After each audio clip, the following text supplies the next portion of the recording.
bold reforms and bold reforms that change the very structure of how an issue like representation in parliament changes, they require deliberation.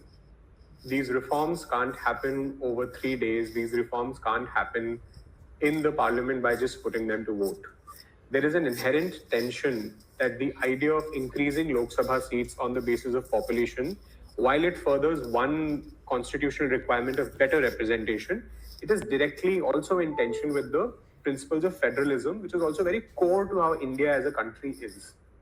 Now, how is it that we balance this tension is a question that requires serious debate.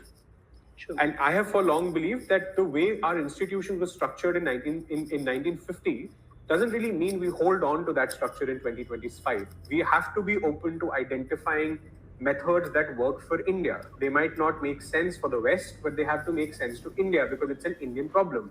Till we actually sit down and deliberate on how is it that we balance those two interests, because you can't pick either or.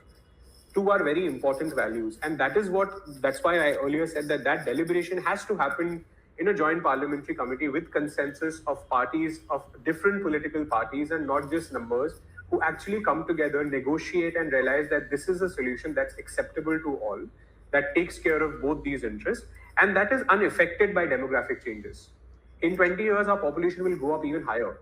Do you do this exercise of this nature again? We need to come up with a mechanism that's unaffected by a change of this nature. That's a more durable solution, but that, like I said, requires time.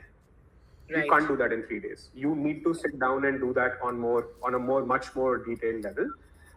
That's something I've even spoken about in the column at Indian Express that I did a couple of days ago, and even with our notes that we've been pitching that Rajya Sabha needs reforms. So I think that kind of conversation, it's important that we are not short-sighted with this. We are not looking at the bigger picture. The bigger picture requires deliberation, like I said earlier.